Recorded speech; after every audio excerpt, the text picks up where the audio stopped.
সিম হচ্ছে international mobile customer identification IMSI number এবং এতে সংশ্লিষ্ট তথ্য সংরক্ষণ থাকে।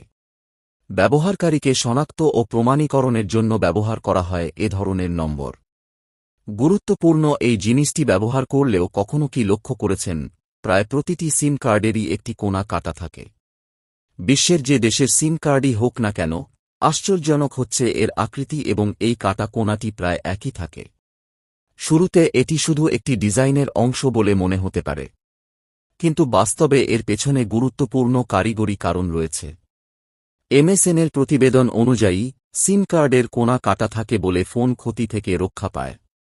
মজার বিষয় হচ্ছে, একসময় সিম কার্ড সম্পূর্ণ বর্গাকার ছিল, কিন্তু পরবর্তীতে এই কাটা কোণাটিকে বিশ্বজুড়ে সর্বজনীন মানদণ্ড হিসেবে গ্রহণ করা হয়। Subscription plan. তবে জানেন কি সিম কার্ডের ইতিহাস শুরু হয় 1990 এর দশকের শুরুতে। প্রথম দিকে সিম কার্ডগুলো বর্তমান সময়ের ডেবিট ক্রেডিট কার্ডের মতো বড় ছিল। পরবর্তীতে ফোন যত ছোট হওয়া শুরু করল, সিম কার্ডও তত ছোট হতে থাকে। প্রথমে এলো মিনি সিম কার্ড, তারপর মাইক্রো সিম এবং সবশেষ ন্যানো সিম। যদিও এর আকারে পরিবর্তন এসেছে, কিন্তু সিম কার্ডের কাটা কোণাটি কখনোই বদলায়নি। ইউরোপীয় টেলিযোগাযোগ মান সংস্থা ইটিএসআই এটিকে বৈশ্বিক মানদণ্ড হিসেবে বিবেচনা করে, যাতে বিশ্বজুড়ে একইভাবে সিম কার্ড ব্যবহার সম্ভব হয়। সিমের কোণা কাটার বড় সুবিধা হচ্ছে, এটি ব্যবহারকারীকে ফোনে ভুলভাবে সিম কার্ড প্রবেশ করানো থেকে বিরত রাখে।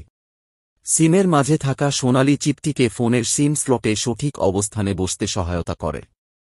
যদি ভুলভাবে সিম বসানো হয়, তাতে শুধু সিমেরই ক্ষতি হবে না, বরং ফোনের ভেতরের সংবেদনশীল সিম রিডার অংশ ক্ষতিগ্রস্ত হতে পারে।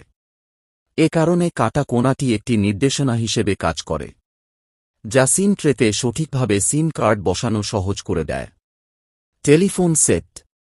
সিমের এই ডিজাইনটি শুধু ব্যবহারকারীর জন্য নয়, বরং মোবাইল ফোন প্রস্তুতকারক প্রতিষ্ঠানের জন্য সমান উপকারী।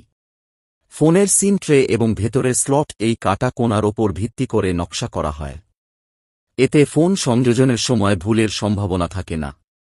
এ কারণে বিশ্বের যে কোনো দেশের মানুষই তাদের ফোনে সঠিকভাবে সিম প্রবেশ করাতে পারেন।